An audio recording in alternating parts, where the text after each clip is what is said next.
Assalamualaikum warahmatullahi wabarakatuh. Apa kabar para netizen dan akademisi Universitas Bengkulu dan masyarakat Bengkulu? Alhamdulillah saat ini kita kembali ke podcast jurusan ilmu komunikasi FISIP Universitas Bengkulu. Di hari ini di tema kali ini kita akan mengangkat terkait dengan menata pariwisata Bengkulu pasca pandemi COVID-19. Alhamdulillah saat ini saya tidak sendirian, saya ditemani oleh seseorang yang sangat berkompeten di bidang pariwisata. Kalau kata bahasa Melayu itu tak kenal maka tak sayang maka tak cinta.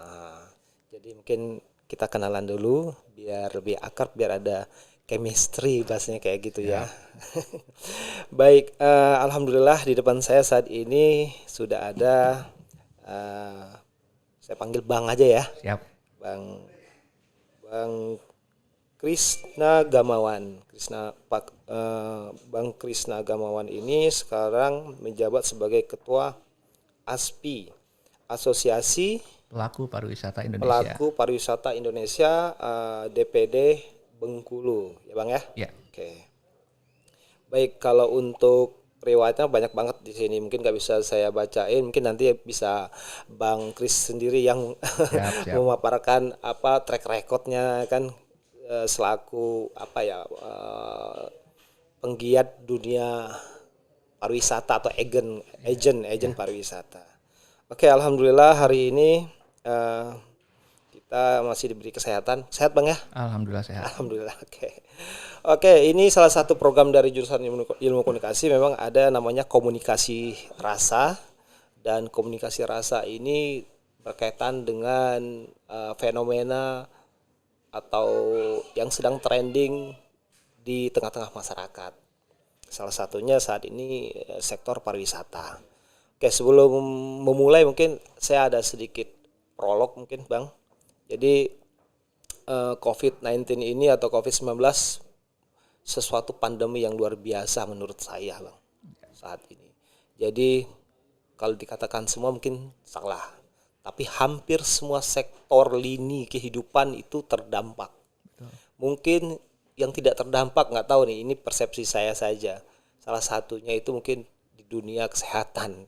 Mungkin semakin banyak pandemi, mungkin semakin banyak income yang masuk, ya kan, mungkin ini bukan ini ya, cuma artinya tidak seluruh sektor, tapi salah satu sektor yang menurut saya, dan saya pernah baca data juga, itu salah satu sektor yang paling terpukul oleh pandemi ini, pariwisata ya Bang ya. Betul. Atau sektor wisata seperti itu.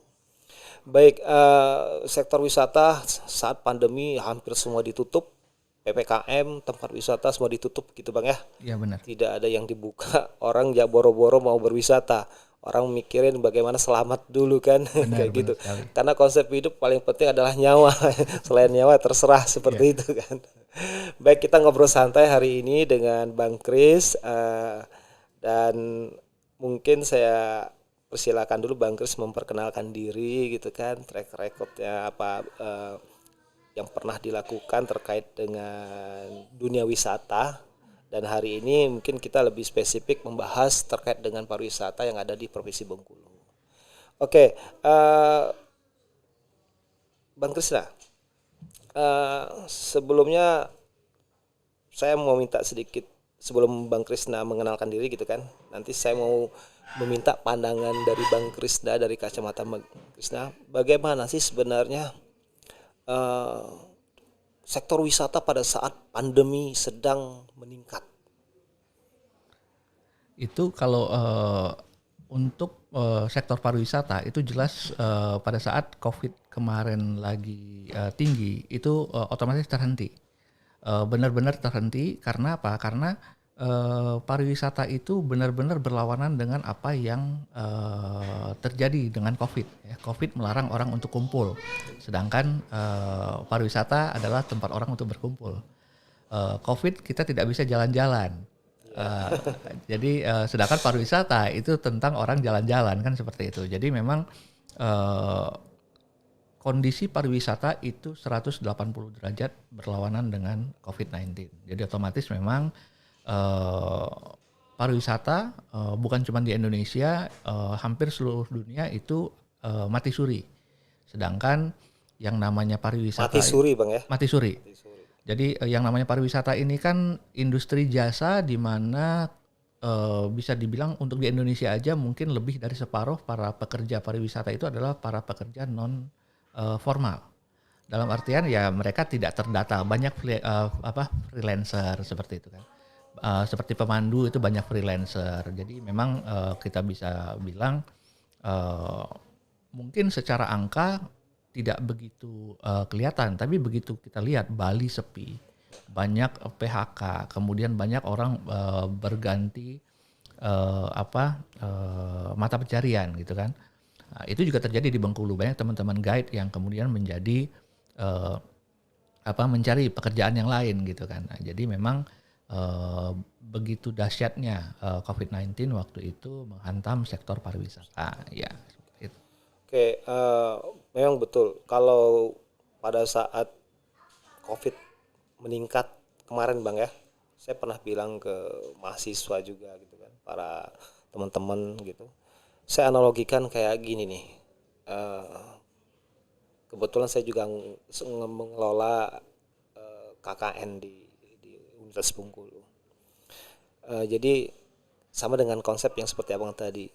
Pada saat pariwisata ditutup, orang kan nggak bisa berkumpul. Betul. Jadi kalau saya analogikan sama dengan orang kena penyakit diabetes, tapi obatnya gula gitu. Iya. Jadi nggak masuk gitu kan. Benar. Nah, jadi memang wisata menurut saya merupakan sektor yang paling terpukul, yang terdampak pada saat COVID-19 sedang meledak-meledaknya gitu Bang ya. Betul.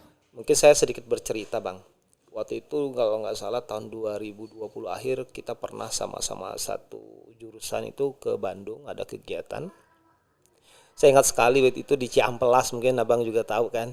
Ciamplas itu salah satu tempat di Bandung yang termasuk sektor wisata juga sebenarnya Betul, kan. betul. Tapi di sana bukan sektor wisata alam, tapi sektor wisata mungkin bahasanya Wisata belanja. wisata belanja, shopping gitu iya. kan. Karena orang kadang tuh wisata belum tentu mau lihat pemandangan alam, Betul. karena ada kearifan lokal Iya, gitu, tarian benar. kayak gitu kan.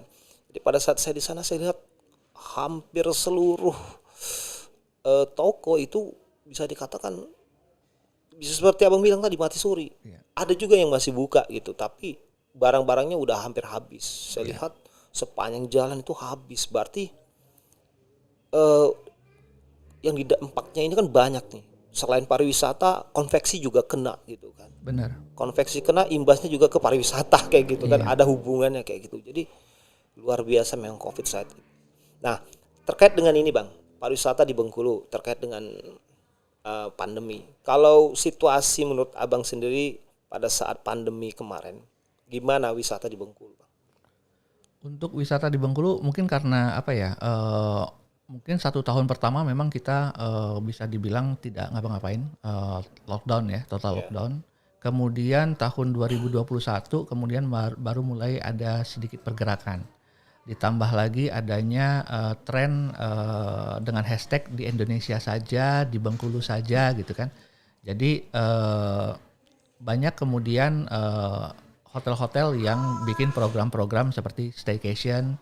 Kemudian teman-teman di desa juga kemudian berlomba-lomba untuk membangun konsep desa wisata. Nah ini sebenarnya juga salah satu hikmah dari terjadinya pandemi. Karena kalau tidak ada pandemi itu tidak akan terjadi. Karena ya orang masih masih menganggap di luar Bengkulu itu tetap lebih indah gitu. Nah, sedangkan banyak juga orang di luar sana yang malah tidak tahu Bengkulu itu di mana gitu kan. Nah, jadi secara destinasi mungkin kita tidak kalah dengan tempat lain. Malah kalau di Sumatera aja mungkin kita bisa hitung yang saingan kita itu sebenarnya siapa. Tapi kalau seandainya pada saat pandemi kemarin dengan banyaknya program-program insentif yang dilakukan oleh pemerintah melalui dari Kementerian Pariwisata, melalui Dinas Pariwisata Provinsi Kabupaten Kota, itu sebenarnya membuat kita eh, sedikit ada harapan waktu itu. Dan walaupun program-program saya pikir juga tidak efektif, misalnya kayak staycation di hotel misalnya gitu kan. Oke, mungkin menarik, tapi kan tidak mungkin orang Bengkulu stay walaupun itu misalnya di hotel Mercure atau Santika, kan tidak mungkin setiap hari. Paling nggak 1 bulan sekali. Setelah itu ya selesai gitu kan. Nah, jadi memang euforia pada saat program itu meluncur, mungkin orang berlomba-lomba ingin menginap, tapi ya yang namanya di rumah sendiri gitu kan, nggak mungkin kita ngulang 2 kali. Iya. Nah, kemudian muncul banyak desa wisata dan juga ada program lomba desa wisata yang dilakukan oleh Kementerian Pariwisata, dan itu alhamdulillah berjalan sampai sekarang. Tahun lalu kita itu yang masuk 300 besar itu kalau nggak salah ada sekitar 4 desa. Sekarang kalau nggak salah sudah menjadi 6 atau 7 desa. Jadi meningkat yang masuk 300 besar Indonesia. Oke, kalau boleh tahu 7 desa itu desa apa aja Bang? Aku nggak begitu hafal, cuman kalau tahun lalu itu kita itu tidak ada yang lolos dari 100 besar. 100 besar tahun lalu itu hanya desa Blitar Seberang. Setelah kurasi 100 besar, nggak ada yang lewat lagi kita. Oh gitu. Nah, untuk tahun ini kita yang di 100 besar itu ada yang lolos. Sekarang kita desa Blitar Seberang itu lagi proses visitasi oleh Kementerian Pariwisata untuk penilaian 50 besar ke bawah. Itu di Kabupaten Rejang Lebong.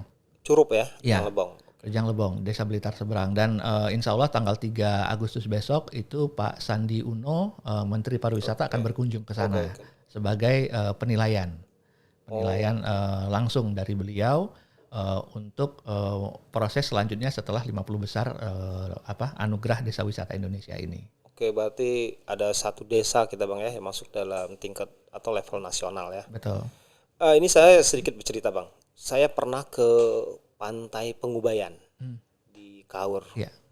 Jadi pada saat saya ke sana itu, jujur saya lihat itu seperti dibilang sesuatu yang sangat natural pantainya dan sangat cantik. Tapi yang unik, pengunjungnya kebanyakan dari luar negeri. Ya. Jadi setelah saya tanya dengan pengelola waktu itu Pak Mata kalau nggak salah di Pengubayan, Ya.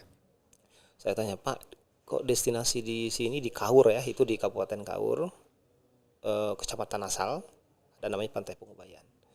Rata-rata bule semua gitu kan, kok nggak ada pribumi gitu kan? Ya memang di sini konsepnya untuk surfing. Betul. Dan rata-rata mereka kalau turun dari Bandara Fatmawati Kota Bengkulu itu nggak nembak, misalnya mampir dulu ke Kota Bengkulu atau ke kabupaten, mereka dari bandara turun langsung tembak ke Kaur. Betul. Dan di sana mereka tidak 1 atau 2 hari, sampai pernah 1 bulan, bulan, 2 2 bulan iya. kayak gitu kan. Artinya menurut saya sebenarnya potensi sumber daya alam Bang ya di Bengkulu ini mungkin Abang lebih paham dan lebih tahu dari saya. Sebenarnya potensinya luar biasa Bang ya. Iya. Nah, sebenarnya di mana Bang hambatan kok kita tidak, oke lah kalau kita mau mengejar seperti Bali itu impossible. Kayaknya dari kearifan lokal, mungkin dari sudut pandang agama juga mungkin kayaknya kita agak susah karena dulu ada program namanya Wonderful Bengkulu 2020 Bang. Betul, ya. Dari ke Provinsi Bengkulu. Saya nggak tahu apakah itu terus berlanjut, dan saya juga pernah dengar dulu ada desa wisata gitu kan. Ya. Program desa wisata.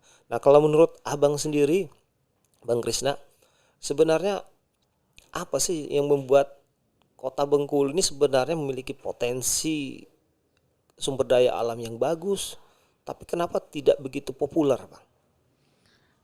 Sebenarnya kalau kita melihat secara subjektif, memang kita tidak kalah dari tempat lain.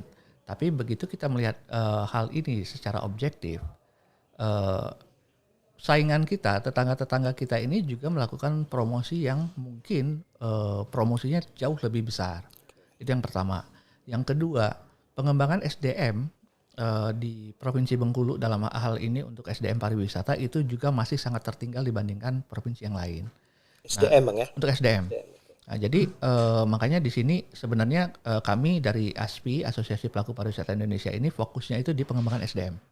Oke. Pengembangan SDM karena itu anggota ASPI itu bukan hanya dari Biro Perjalanan atau Travel Agent, tapi di sini ada juga dari pemandu, ada juga dari restoran, dari hotel, dari konsultan pariwisata. Nah, jadi kenapa kemudian kita itu selalu dibilang kok sampai sekarang masih ada orang yang bilang Bengkulu itu di mana? Benar. Nah, kan itu sebenarnya.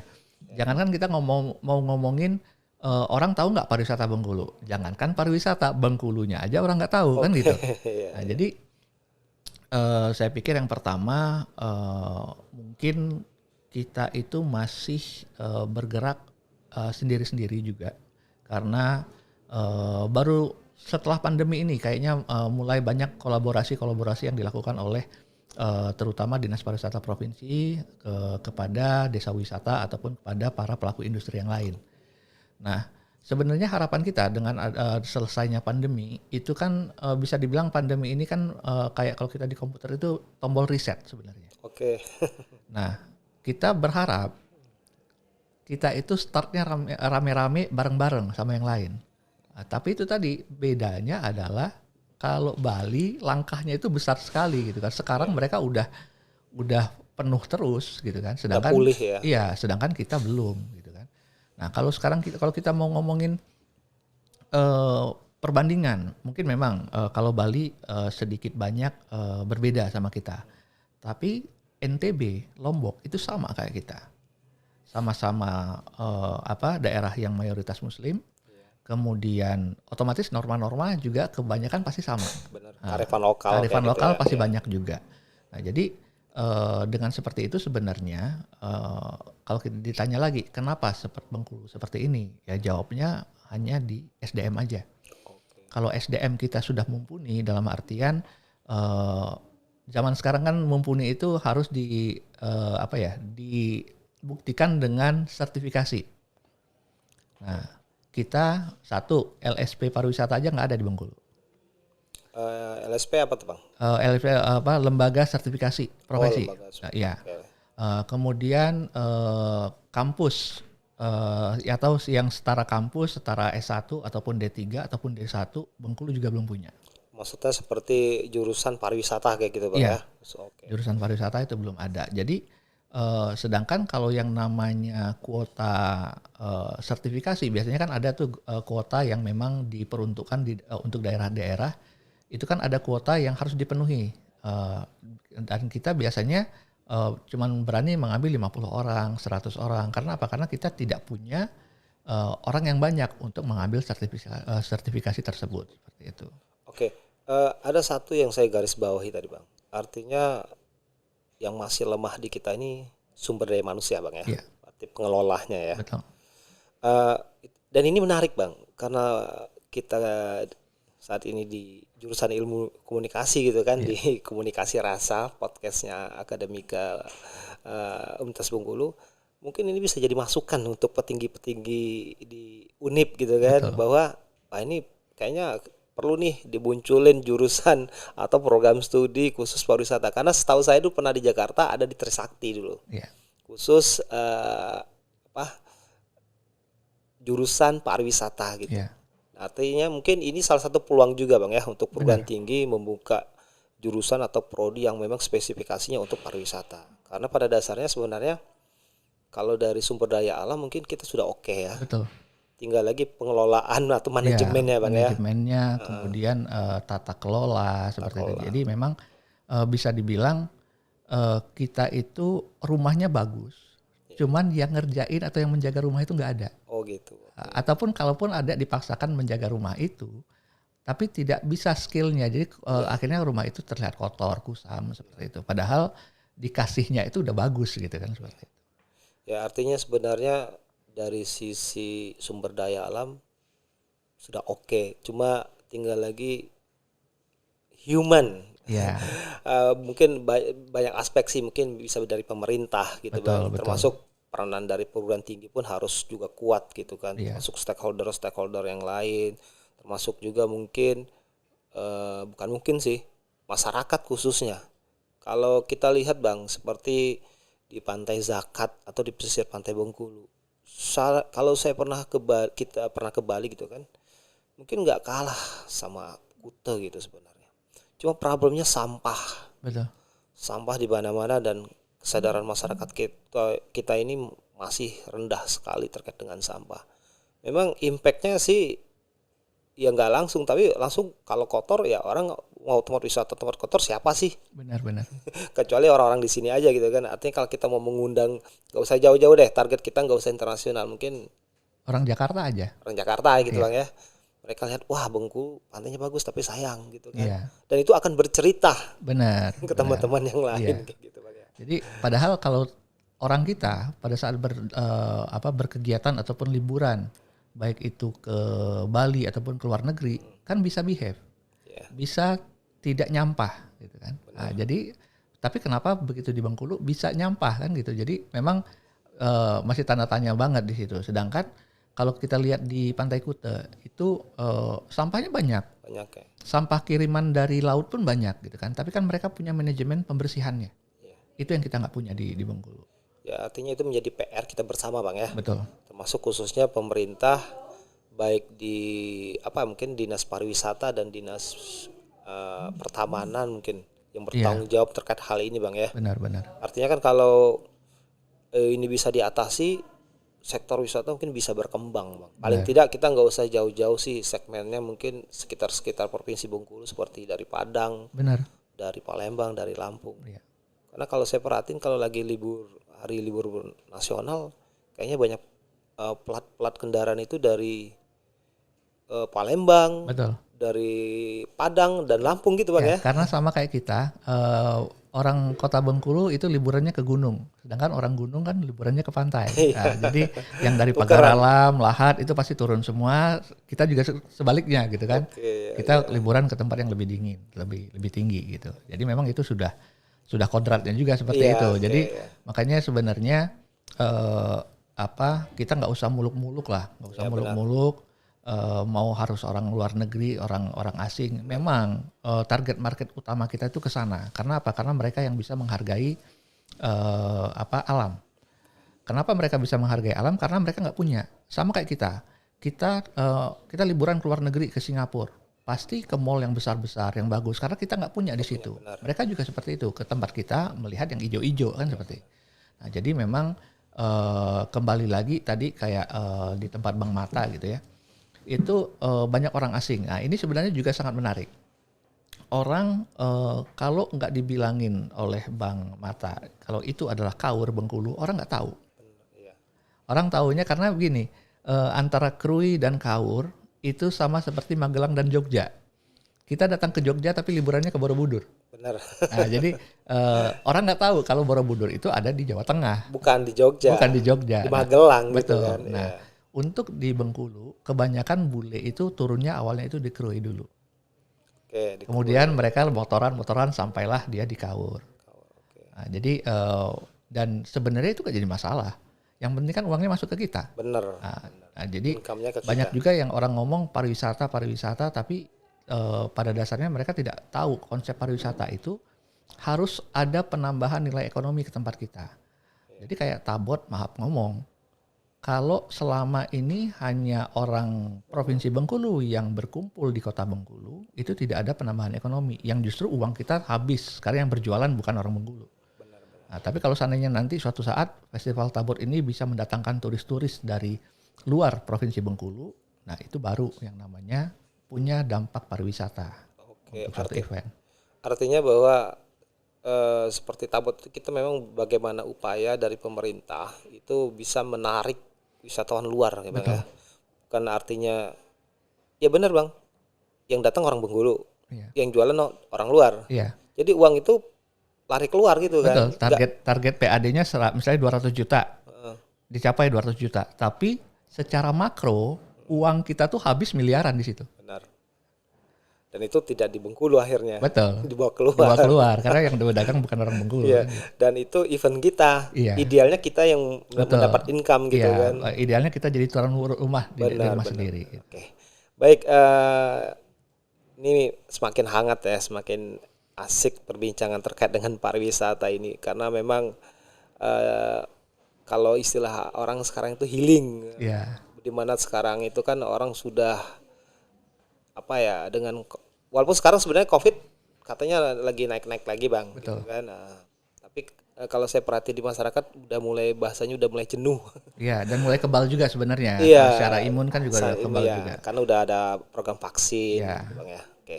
Nah ini terkait dengan perkembangan pariwisata bang, dan ini karena terkait dengan tema kita menata ya, artinya menata di sini mungkin bahasanya memperbaiki iya. atau bahasanya yang lebih ke positif gitu kan, menata itu memperbaiki, Merecovery ya. merecovery, benar, merecovery yang sudah ada. Mungkin sampai sejauh ini apa bang yang pernah dilakukan baik mungkin dari ASPI atau dari pemerintah sendiri, pemerintah provinsi, apa kota atau kabupaten yang ada di Bengkulu, atau mungkin stakeholder lain yang ada di Bengkulu yang terkait dengan pariwisata, apa yang dilakukan bang saat ini setelah COVID mulai mereda dan uh, bisa dikatakan COVID udah mulai meredup. Jadi sebenarnya tahun 2021 kemarin banyaknya program-program pengembangan desa wisata. Di situ kami masuk terutama ASPI untuk pengembangan SDM dan juga ASITA. ASITA ini Asosiasi Biro Perjalanan Wisata. Oke. Nah, ASITA ini kami meminta mereka bertanggung jawab untuk penjualan paket wisatanya. Sedangkan ASPI lebih bertanggung jawab pada pengembangan SDM di desa wisata. Nah, kami bersama teman-teman dari ASITA itu juga melakukan beberapa MOU ya. Beberapa MOU di beberapa desa seperti Blitar Seberang, Sukabaru, kemudian Air Sempiang, Rindu Hati. Itu sebenarnya sekaligus ancang-ancang. Begitu COVID ini melandai, kita sudah bisa cepat geraknya gitu kan. Jadi teman-teman langsung bisa launching paket-paket wisata yang bisa dikirim ke rekan-rekan mereka di manapun itu gitu kan. Nah, itu yang pertama. Yang kedua, awal tahun kemarin di bulan Maret itu kita lakukan pasar wisata Bengkulu. Pasar wisata Bengkulu itu kita mengundang teman-teman dari desa wisata untuk buka stand di Bengkulan Mall. Karena Bengkulan Mall gimana pun juga menjadi salah satu stakeholder dari pariwisata karena bisa dibilang salah satu tempat belanja juga di Kota Bengkulu. Nah, jadi kita berkumpul di sana kemarin itu ada sekitar 14 stand, mulai dari Sumber Urip, Bukit Kaba, ada Sukabaru Seblat, Blitar Seberang tadi. Kemudian ada beberapa hotel yang bergabung juga, ada Mercure, Santika, kemudian ada Adiva, ada GTC. Jadi di situ kita mengundang para pengunjung BIM Bengkulan Mall. Waktu itu kita adakan hari Sabtu malam Minggu, di mana biasanya secara data dari teman-teman Bengkulan Mall, hari Sabtu itu kunjungan itu sampai dengan 15.000 orang kunjungan ke mall. Nah, jadi kita buka di sana, jadi masyarakat juga langsung bisa lihat. Nanti suatu saat dia mau bagaimana mau jalan-jalan, oh udah ada nih tempatnya, udah ada kontaknya. Dan ditambah lagi kemarin itu kita juga sudah mendapat informasi bahwa Lebaran tahun ini itu tidak ada pembatasan. Oke. Nah, jadi Itu ada celah ya. betul. Jadi alasan kita waktu itu kita membantu juga pemerintah dalam hal ini Provinsi Bengkulu untuk memecah konsentrasi massa orang yang pulang ke Bengkulu karena mudik. Oh gitu. Nah, jadi kalau dulu orang taunya hanya kalau ke Rejang Lebong hanya taunya ke Curup Suban. ke Suban, betul. Iya. Nah, kalau sekarang udah banyak pilihan, jadi tidak terjadi penumpukan seperti itu. Jadi tetap dengan merucutnya tetap dengan waspada COVID kembali lagi seperti itu. Dengan cara kita coba untuk memecah konsentrasi massa, bukan lagi di Pantai Panjang numpleknya, tapi udah boleh kemana-mana kan seperti itu. Oke, terkait dengan menata bang ya, bahasanya tadi merecovery atau memperbaiki gitu. Mungkin yang sebenarnya paling berperan tuh siapa sih bang, yang harus bertanggung jawab terhadap bagaimana sih pariwisata di Bengkulu ini bahasanya harus meningkat, harus baik kayak gitu bang.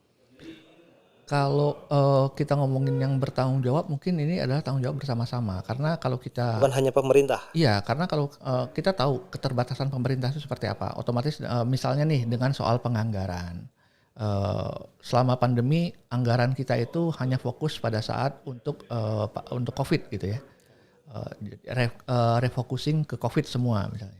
Jadi memang kenapa saya bilang tanggung jawab bersama? Oke, untuk pemerintah mereka punya porsi sendiri, tetap bagaimana caranya untuk menggaungkan pariwisata Bengkulu, misalnya mereka harus ikut di pameran-pameran, nggak usah jauh-jauh dulu, misalnya di Jakarta dulu, Kayak gitu kan. PRJ kemarin gitu Betul, ya. ya. Ya, oke. Kemudian untuk event-event yang ada di Provinsi Bengkulu, 1 atau 2 dicoba dilakukan lagi, misalnya seperti itu. Nah, untuk yang stakeholder dari industri, saya pikir yang harus kita lakukan adalah reconnecting lagi dengan mitra-mitra kita dari luar, baik itu luar provinsi ataupun luar negeri, yang mengatakan bahwa oke, kami ini masih aktif loh. Kami ini survivor dari COVID-19. Kami tidak mati di Bengkulu. Nah, jadi untuk saat ini biro perjalanan atau travel agent di Bengkulu ini dari 110 sekarang tinggal 35 selama COVID. 35 yang bertahan, Bang. Yang bertahan. Secara nasional itu hanya 30% dari puluhan ribu travel agent, hanya bertahan itu 30% aja. Nah, yang bertahan ini itu harus woro-woro memberikan informasi ke teman-teman yang ada di luar negeri, tetap terkoneksi, tetap mengirimkan paket-paket wisata Bengkulu, tentu saja dengan kondisi paket yang mengikuti protokol kesehatan gitu kan. Nah, jadi memang sekarang langkah-langkah itu tetap dilakukan. Teman-teman di daerah kita seperti hotel, biro perjalanan itu sudah mulai kembali. Teman-teman pemandu pun sekarang sudah mulai dapat tamu lagi. Kalau selama ini ya mereka tidak ada tamu karena nggak ada yang datang gitu. Benar ya, oke. Jadi memang sudah mulai, walaupun kami ini sebenarnya lagi menunggu gongnya endemi. Karena selama kita belum endemi, kami juga tidak bisa 100% untuk melakukan segala sesuatu. Misalnya nih, penerbangan kita aja sekarang dari 14 hanya tinggal 6. Benar. Jadwalnya, Bang ya. Jadwalnya. Ya. Nah, kenapa seperti itu? Karena ya para maskapai ini tidak mau nanti dibuka semua lagi seperti awal, karena mereka slotnya udah punya gitu kan. Kan tinggal diterbangin kan gitu. Nah, tapi mungkin karena kendala SDM mereka belum direkrut kembali, kalau mereka perlu rekrut, otomatis kan perlu kepastian dulu nih dunia bisnisnya. Nah, kalau sudah ada status endemi, otomatis mereka juga bisa mempertimbangkan untuk merekrut kembali karyawan-karyawan.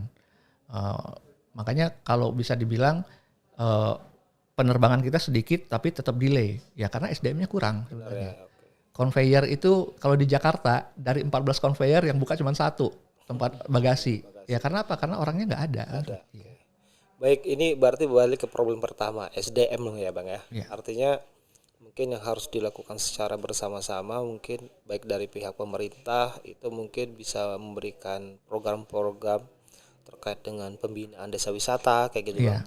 Terus masyarakatnya pun harus ditreatment gitu kan. Betul. Artinya salah satunya tadi buang sampah deh. Ya. Yang paling simpel gitu kan. Jangan buang sampah. Mulai diajarin dari mulai level yang paling bawah gitu. Betul. Kan. Dari SD. Karena habit ini kalau bahasa orang-orang banyak udah habit, udah jadi kebiasaan buang sampah gitu. Dan terkait tadi yang Bang Kris cerita maskapai ini termasuk kami mengeluh juga sebenarnya, kita mengeluh gitu. Betul. Kan. Karena impactnya, dampaknya juga ternyata ke pariwisata gitu kan. Yeah. Sedangkan wisata sekarang artinya ritme mobilitas masyarakat kan bisa dikatakan mulai kembali pelan-pelan ke udah mulai kembali normal kayak betul, gitu kan. Betul. Tapi yang jadi permasalahan mungkin Bang Kris juga pasti udah tahu, tiket salah satunya tiket pesawat gitu betul. kan. Yang biasanya dari 500 sekarang paling murah ya itu, Bang ya. Sekarang jadi 800 ya, Bang ya. Bahkan selisih waktu sedikit pun kita tetap langsung naik terus gitu. Dan itu ternyata juga berdampak kepada orang yang mau berangkat gitu kan, Bang. Benar. Misalnya orang mau ke Bengkulu nih, saya mau lihat Bukit Kaba gitu. Pas lihat tiket ya mungkin ya Orang juga lihat kok naik terus naik, akhirnya nggak jadi Iya, gitu. mendingan ke Bromo katanya kan Iya, gitu. mendingan gitu. Itu gimana Bang? Kira-kira solusi gitu Bang? Jadi memang untuk teman-teman di pemerintahan sebenarnya kita harus melihat kenapa kita tuh selalu menginginkan pariwisata itu menjadi prioritas pembangunan. Di musrembang kita itu kadang-kadang malah nggak muncul, malah musrembang tahun ini tuh nggak muncul. Sedangkan udah jelas Pak Gubernur kita membicarakan hal itu di TV nasional pada saat pelantikan desa wisata, desa digital kan seperti itu. Tapi di musrembang tahun ini nggak muncul. Nah, pada dasarnya sebenarnya adalah kalaupun muncul itu hanya di sub program. Program kita itu pengentasan kemiskinan, Sekarang stunting nih, sekarang stunting. Ya, stunting. Nah, sebenarnya kalau kita lihat muara ataupun konsep pariwisata modern itu kan semuanya itu tadi mengatasi kemiskinan, mengatasi pengangguran. Karena apa? Karena pariwisata itu bisa dipelajari tanpa sekolah. Jadi karena itu tadi banyak di Indonesia para pekerja pariwisata ini bukan pekerja formal kan seperti itu. Nah, jadi tinggal kita fokuskan ke sana. Yang kedua adalah bagaimana caranya kita tuh jangan melihat udah dipromosikan besar-besaran tapi kok ke Bengkulu tetap nggak ada orang. Misalnya seperti itu jawabannya. Kita jawab lagi, kita jangan melihat ke kita aja. Yang promosi itu bukan kita sendiri. Padang, Sumatera Barat juga promosi. Belitung yang sebagai saingan utama kita karena traveling time dari Jakarta itu relatif sama 50 menit dari Jakarta ke Bengkulu sama Jakarta ke Belitung kan sama. Kemudian itu yang membuat kenapa kita kemudian tidak ada kunjungan. Karena di tempat orang jauh lebih murah. Sama kayak kita kembalikan ke kita sendiri. Kita ke destinasi A lebih murah, lebih bagus. Ngapain kita harus ke destinasi B yang lebih mahal tapi tidak lebih bagus dari destinasi A, kan seperti itu. Itu sebenarnya manusiawi sekali. Pragmatis ya. Betul. Tapi itu tadi kalau kita ngomong ya harusnya ke Bengkulu, itu kita subjektif karena orang Bengkulu. Orang Padang juga ngomong gitu, harus ke Padang kan gitu. Dan kita juga secara geografis bukan menjadi jalur lintas gitu Nah, Bang ya. itu juga sebenarnya programnya tol itu sebenarnya sangat-sangat kami harapkan. Di Provinsi Lampung begitu ada tol Sumatera Selatan ke Lampung, sekarang Palembang Lampung itu hanya 3 jam. Otomatis setiap weekend Sabtu Minggu itu Lampung itu kebanjiran wisatawan dari Sumatera Selatan. Penduduk Kota Bengkulu ini hanya 400.000. Kalau ada tambahan dari luar itu akan sangat membantu kita. Dengan kondisi 400.000 aja, satu rumah makan baru buka, yang rumah makan yang lama itu kehabisan konsumen gitu. Kan selalu seperti itu, rame pindah semua orangnya. Karena apa? Karena penduduk kita sedikit. Nah, jadi pariwisata itu memang harus kita lihat dari berbagai sisi karena memang pariwisata ini adalah suatu hal yang multisektor. Nggak bisa dilihat dari secara subjektif aja. Memang artinya banyak aspek yang mempengaruhi perkembangan sebuah wisata di sebuah daerah gitu Bang. Betul. Ya. Oke. Baik, ini menarik Bang ya terkait dengan menata pariwisata di Bengkulu pasca pandemi Covid. Terkait dengan yang statement barusan Bang Kris cerita tadi terkait dengan tol gitu ya. Yeah. Dan rata-rata orang Bengkulu yang selama ini belum pernah lihat tol, wah ini ternyata tol gitu kan. Iya, betul. Minimal itu kan? Minimal Minimal itu. Oke, kalau dalam perspektif saya pribadi gitu Bang ya. Sebenarnya tol ini sama seperti dua sisi mata pisau gitu. Kalau saya pribadi gitu ya. Artinya di satu sisi dia bisa membantu dalam kehidupan sehari-hari, tapi di satu sisi dia bisa melukai orang, bahkan bisa menghilangkan nyawa orang. Artinya tol, menarik. Akses Bengkulu Palembang nanti itu hanya bisa dijangkau dengan estimasinya mungkin sekitar 4 sampai 6 jam. Iya. Artinya bahwa nanti bakal kebanyakan berputar mobilitas Palembang Bengkulu, Bengkulu Palembang kayak gitu Bang ya. Dan kalau kita lihat, kalau kita pernah ke Palembang, paling destinasi wisata di Palembang paling Sungai Musi, Betul. sama Jembatan Ampera, Betul. sama shopping. Cuma itu kan Bang? Betul. Kalau untuk sumber daya alam kayaknya nggak ada Bang ya. Iya, mereka lebih banyak ke pagar alam, ke Bener, lahat, ya. pagar alam atau kelahat ke daerah gunung gitu ya. Ya, Nah, cuma kalau pertimbangannya kan mereka juga nggak punya laut tuh. iya, Mereka akan pasti akan menuju ke Bengkulu. Artinya bahwa memang ini salah satu PR besar untuk kita bersama ya, bukan hanya iya, pemerintah. Artinya di satu sisi yang menariknya orang Palembang akan berwisata ke Bengkulu.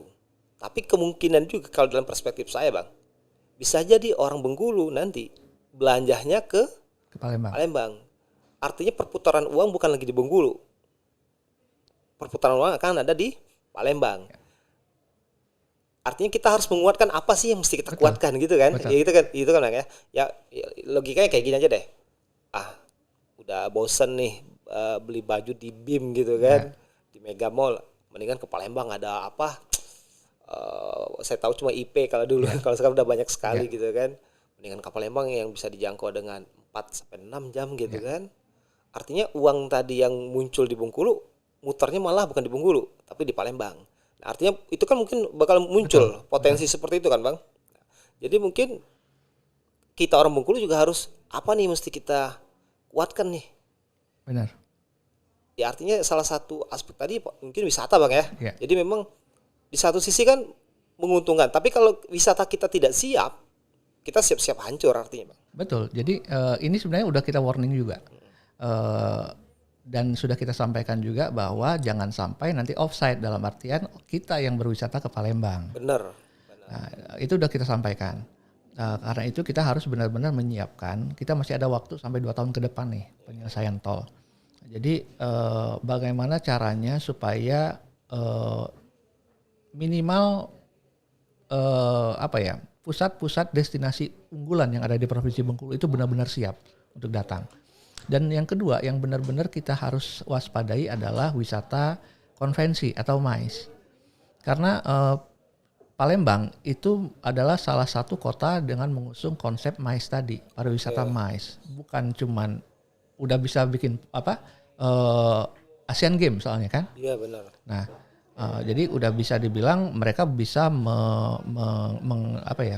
mendatangkan puluhan ribuan orang yang datang. Nah, ini juga jangan sampai nanti orang kita justru rapatnya di Palembang. Benar. Nah, jadi kita juga harus menyiapkan dari sekarang. Jadi Bengkulu juga harus menyiapkan beberapa hotel yang alhamdulillah sekarang selain Gerage kita udah punya Mercure, ada Adiva yang punya fasilitas rapat yang memadai gitu ya. Dan kita juga berharap ke depan nanti banyak lagi yang muncul selama 2 tahun ke depan ini. Karena itu tadi jangan sampai nanti justru orang kita yang rapatnya ke Palembang. Kalau perlu orang Palembang cari pembaruan lah rapat di Bengkulu sambil lihat laut kan seperti itu. Ya, artinya jangan sampai menjadi bumerang Bang Betul, ya. betul. Ya, memang semuanya pasti ada sisi positif dan negatif Iya, gitu benar. kan. Memang saya pernah terpikir kalau tol jadi gitu kan, ini orang Bengkulu pasti mau ke Palembang gitu kan. Iya. Misalnya ya kita kalau secara kuantitas mungkin Bengkulu ini bisa dikatakan kota PNS gitu kan. Benar, benar. Mereka udah terima gaji terus langsung berangkat semua belanja shopping ke Palembang. Udah selesai Bengkulu. Uang nggak berputar di Bengkulu lagi. Betul. Tapi ya bagaimana cara kita menarik orang Palembang harus ke Bengkulu. Betul. Nah, sebenarnya kalau kita ngomongin dari sisi jumlah penduduk, kita masih ada harapan yang optimis. Karena kita itu cuman 10 kabupaten kota. Mereka tuh 35 kabupaten kota. Jadi secara jumlah penduduk istilahnya Kota Bengkulu misalnya 400.000, seprovinsi kita ini sekitar 1,9 juta. Nah, kalau seandainya kita semuanya ke sana, yang ke sini itu kita harapkan tetap lebih banyak dari 1,9. Oke. Dari sisi jumlah penduduk. Itu yang pertama. Yang kedua soal kemampuan berbelanja ataupun kemampuan orang untuk melakukan jalan-jalan.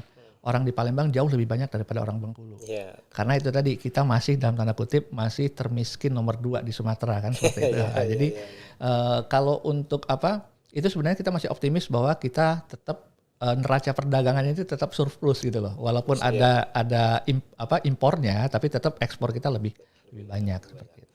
Ya artinya sebenarnya ini tantangan buat kita Bang ya. Betul. Tantangan, dan ini terkait dengan topik kita hari ini, menata gitu kan. Artinya kita sudah infrastruktur udah mulai disiapkan sekarang nih, ada tol gitu kan. Apalagi nanti kalau tol udah bisa ada yang ke Padang sampai ke Lampung, artinya akses itu udah semakin gampang seperti di Jawa.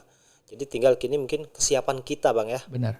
Nah mungkin ada kiat-kiat gak dari Bang Kris untuk semua gitu terkait dengan menata ini, apa aja sih yang mesti dilakukan, baik mungkin dari sisi dari pemerintah, dari masyarakat, atau mungkin dari perguruan tinggi sendiri atau berbagai stakeholder yang terkait dengan pariwisata. Ya, jadi mungkin yang pertama sih yang aku seperti pembukaan kita tadi, tak kenal maka tak sayang. Jadi stakeholder ini harus sering-sering ngopi bareng. Oh gitu ya. Jadi kadang-kadang pemerintah ini jalannya kemana, industrinya jalan kemana, karena tidak tahu, saling tidak mengetahui kebutuhan masing-masing. Nah, jadi begitu juga dengan kampus, dengan universitas juga seperti itu. Saya contohkan tahun 2021 saya coba masukin ke LPM di beberapa kampus, jangan lagi membantu desa wisata itu dalam bentuk fisik karena itu tidak berguna. Bantu dalam bentuk pelatihan. Contohnya apa Bang? Yang konkret? Tahun kemarin melalui LPPM FISIP itu kita bikin pelatihan hospitality di Rindu Hati. Itu adalah yang pertama kali dilakukan. Hospitality ya. Ya, keramah tamahan. Kan yang namanya pariwisata itu, industri jasa itu adalah industri hospitality. Bagaimana merubah telunjuk jadi jempol. Benar. Kalau orang Bengkulu dari bibir jadi jempol, lebih jauh lagi. Benar. Orang Bengkulu. Oke masuk. Jadi itu lebih susah lagi gitu. Jadi kita sharing bagaimana memandu orang dengan baik. Kemudian kalau ada pesanan prasmanan, bagaimana kemudian bisa melayani para wisatawan itu dengan prasmanan dengan konsep protokol kesehatan seperti itu. Itu kita latih tahun kemarin di Desa Rindu Hati. Nah, untuk di tahun ini aku dapat informasi tadi Desa Surau kayaknya yang bakal di Surau Bengkulu Tengah. Bengkulu Tengah Bang ya. Ya. Okay. Dan itu nggak jadi masalah walaupun kalau kami dari industri selalu berpendapat bahwa yang penting nanti adalah sustainability-nya seperti apa. Jangan sampai kita melatih kemudian selesai. Nggak ada follow up. Nggak ada follow up. Yeah. Nah, yang kami inginkan adalah apalagi kalau seandainya teman-teman dari universitas itu mengundang kami sebagai tenaga ahli untuk coaching ke mereka gitu kan. Nah, tentu saja harapan kami bisa mendatangkan tamu ke situ gitu kan. Juga jangan cuman sekedar kami kenalan di situ, yang ada nanti kita selalu di WhatsApp, Bang, tamunya mana nih? Oke. Nah, jangan sampai seperti itu, karena kita udah melatih mereka, tapi itu tadi yang namanya desa wisata banyak, saingan itu banyak. Kadang-kadang kan teman-teman kita di desa belum melihat itu. Ternyata desa tetangga kita lebih baik, ya kadang-kadang belum bisa menerima seperti itu. Okay. Kenapa nggak ke desa kami aja seperti itu? Artinya memang ya seluruh komponen harus terlibat Bang ya. Artinya memang harus bahasanya kita harus berkolaborasi. Benar. Nggak bisa memang seperti kata Bang Kris tadi ini terkait dengan menata atau memperbaiki lah. Mungkin bahasanya meningkatkan Bang ya. Meningkatkan lagi pariwisata yang ada di Bengkulu. Semua ditumpu di satu orang gitu seperti anggaplah pemerintah gitu. Betul. Artinya memang seluruh komponen itu harus bekerja sama Bang ya. Benar. Dan perguruan tinggi juga termasuk yang sentral sebenarnya. Benar. Sentral. Karena punya pasukan dalam artian jumlah mahasiswa itu adalah suatu hal yang sangat luar biasa untuk bisa mempengaruhi ataupun menularkan budaya kerja, budaya tingkah laku yang baik untuk teman-teman desa. Apalagi sekarang dengan konsep Merdeka Belajar, otomatis teman-teman bisa magang tuh di desa wisata 6 bulan. Kan lumayan 20 SKS kalau nggak salah. Iya benar, 20 SKS. Jadi itu sekarang jadi ada pilihan lain. Kalau dulu orang pikir mau PKL di mana ya, ke Jakarta kemana. Kalau sekarang enggak, kita udah ada beberapa desa wisata yang udah standar nasional. Kenapa harus ke tempat lain kalau di tempat kita ada? Oke, memang artinya perguruan tinggi memiliki peran yang penting Bang ya. Sangat penting untuk meningkatkan sektor wisata. Apalagi sekarang ya memang wisata di kita memang kalau kita perhatiin agak lambat. Betul. Memang program dulu pemerintah provinsi yang Wonderful Bengkulu 2020 nggak tahu tuh tercapai apa belum tuh Bang? Enggak, kita kan gagal karena COVID. Karena COVID ya. Ya, karena sebenarnya kan dari tahun 2019 itu aku nggak tahu ini data yang dikeluarkan oleh Dinas Pariwisata Provinsi. Aku pikir mereka sekarang udah ngomong based on data ya. Tahun 2019 itu infonya itu kita kunjungan wisatawan itu udah 2,5 juta. Itu domestik atau Semua ya. Nah, jadi itu kalau menurut aku sih udah sangat luar biasa. Nah, jadi sudah persiapan selangkah lagi 2020 kan gitu. Sebenarnya waktu pada saat itu di launching tahun 2017 orang tidak pernah berpikir bahwa tahun 2019, tahun 2018-nya seperti apa, ada event apa, 2019 kita banyak event lagi. Nah, tahun 2020 itu kalau aku nggak salah kita juga bakal ada belasan event nasional yang akan dilakukan di Provinsi Bengkulu. Dan itu kan gagal karena COVID tadi. Nah, sebenarnya kalau seandainya tidak ada COVID, mungkin aja itu berhasil karena bisa dibilang tahun 2019 kita sudah sangat bagus untuk kunjungan. Udah siap artinya Bang. Ya, udah bisa lah kita ngomong, udah kami mau mengejar Sumatera Barat, kami mau mengejar Provinsi Lampung untuk pariwisata kan gitu. Ya artinya memang ini kan kasuistik Bang ya karena pandemi gitu kan menghambat seluruh bukan Betul, hanya bukan cuma di Bengkulu gitu. bukan Ya. di Bengkulu artinya seluruh tempat gitu kan. Nah, sekarang pandemi udah menurun. Kira-kira apa langkah-langkah yang mesti dilakukan mungkin dari pihak pemerintah, masyarakat atau siapapun yang menurut Abang yang memiliki peran bagaimana cara wisata di Bengkulu ini bisa mungkin bahasanya bukan kembali normal deh, harus meningkat. Meningkat. Jadi mungkin yang pertama karena apa ya? Tadi menyinggung kota PNS ya, provinsi PNS. Nah sebenarnya kita itu masih sangat tergantung dengan yang namanya anggaran belanja pemerintah. APBD Bang ya. Ya, otomatis dengan seperti itu yang kami harapkan adalah pemerintah Provinsi Bengkulu, kabupaten dan kota juga itu coba melihat ke tetangga-tetangga, nggak usah jauh-jauh. Di tetangga-tetangga mereka bisa melakukan kegiatan atau tidak. Kemudian anggota dewannya juga seperti itu, melihat. Jadi kita harapkan penganggaran tahun depan, kalau seandainya kita sudah bisa melakukan kegiatan-kegiatan yang dalam hal penghimpunan orang atau membuat event nasional yang ada di Bengkulu, kenapa tidak? Nah, jadi jangan sampai ternyata di Palembang ada event nasional, di Lampung ada event nasional, di di mana-mana udah ada event nasional. Di Bengkulu kita masih terawat, ternyata anggaran kita tidak siap. Kalau kita ngomongin anggaran kan otomatis ada legislatif dan eksekutif di situ. Nah, jadi otomatis memang karena sekali lagi Bengkulu ini masih tergantung sama belanja pemerintah, otomatis memang kita harus meminta para wakil kita dan juga pemerintah untuk cepat tanggap dengan perubahan-perubahan yang ada di luar provinsi. Termasuk sekarang kan ada ADD Bang kalau nggak salah, alokasi dana desa ya. Mungkin perlu itu diarahkan kali ya. Alokasi dana desa itu untuk sektor wisata, artinya beberapa tempat yang memang memiliki potensi ADD-nya difokuskan di tempat wisata, seperti contoh kalau kita yang anggap sudah bisa mandiri itu seperti Rindu Hati. Sekarang kami di Unip ini ada desa binaan itu di Tapagedung, di tempat Karai, dan ada beberapa sebenarnya tempat yang bisa dijadikan destinasi wisata atau menjadi desa binaan atau menjadi desa wisata. Sekarang kan ada istilahnya desa wisata dan desa digital gitu kan, program pemerintah. Dan artinya ini PR kita semua Bang ya. Betul. Saya berharap sebenarnya saya sebagai putra asli Bengkulu gitu kan, orang Bengkulu asli, kadang orang bilang Bengkulu di mana ya? Aduh kayak gimana gitu Bang ya. Saya pengennya orang Bengkulu oke gitu. Orang nggak usah bilang lagi Bengkulu di mana, langsung bilang oke. Bengkulu oke banget. Gimana sekarang nih Bengkulu? Tampak cakep nggak? Gitu kan ya. Betul. Pengennya kayak gitu kita Bang ya. Harapan kita seperti itu. Ya Oke, artinya kita semua ini menjadi PR. Mudah-mudahan setelah pandemi ini bisa kembali normal Bang ya. Mungkin makin lebih baik, termasuk juga agen-agen travel yang paling banyak kena imbas mungkin Bang ya.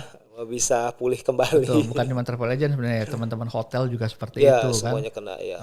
Pemandu apalagi, pemandu banyak yang banting setir jadi kerjaan yang lain gitu kan karena nggak ada tamu. Iya iya oke. Saya pernah ini Bang dapat informasi dari teman itu pada saat pandemi meningkat itu di Bali itu ada hotel bintang 3 kalau nggak salah yang per malamnya itu kalau nggak salah kisaran 500 sampai 1 juta.